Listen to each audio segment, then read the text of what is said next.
How does positive psychology help you in the times of coronavirus?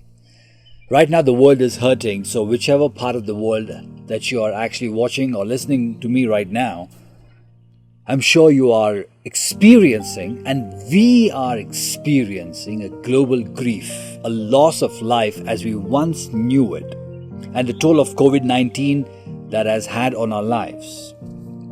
We are witnessing distressing times and anxious about the future.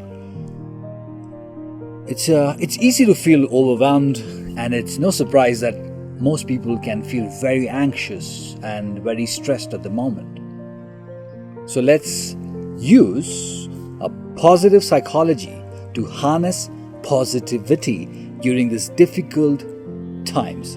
Now remember, positive psychology doesn't mean ignoring what is going on in the world and denying the pain and the suffering, right?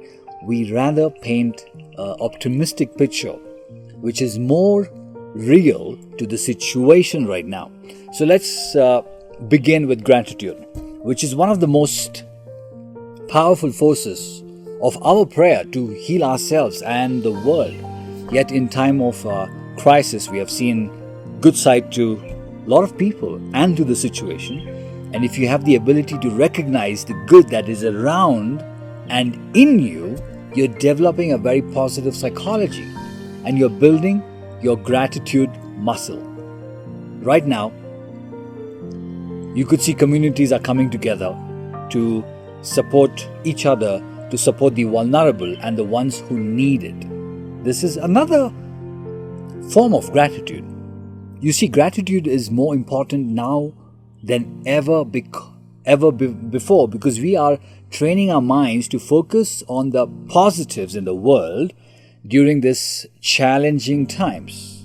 And gratitude helps us find meaning and purpose and brings about changes in our routines in the face of this crisis. Remember to practice gratitude at regular times throughout the day, not just once a day, but as many times as possible throughout the day. I mean, you could ask yourself, what are you grateful for today? What has made you smile? What was something unexpected good happened today? And what was your highlight of your day? What made you laugh today? Make life pleasurable by being more creative. And creativity implies you could share some beautiful memories with friends and families.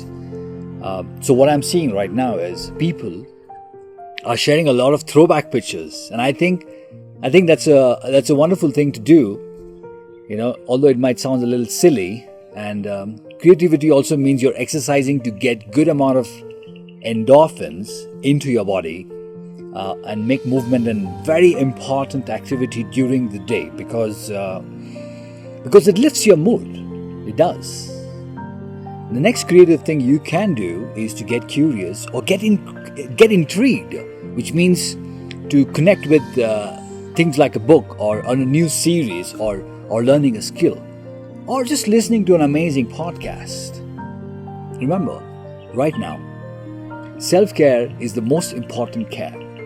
You have to do things that make you feel good despite the social distancing, the isolation, and the work from home. Remember, laughter is the best therapy because in these times, most people are very serious. And it's difficult to find laughter in that seriousness. Hence, it is important to find ways or sources or people who can laugh with you. And don't shy away from that. Don't.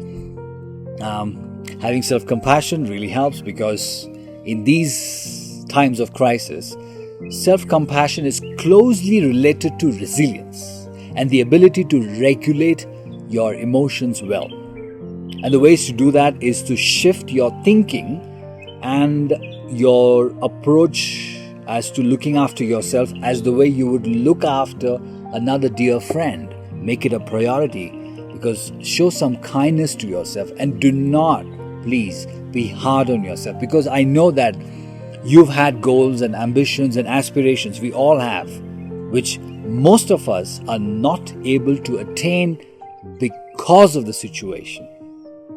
So don't beat yourself for it. Just tell yourself that this is a pause before you embark on the journey ahead. Practice mindfulness. It is the most important and a very powerful practice to stay present and not to be caught up in the past or in the future, which essentially means between regrets and griefs and anxiety. And mindfulness is a very powerful antidote to the current stresses of our lives.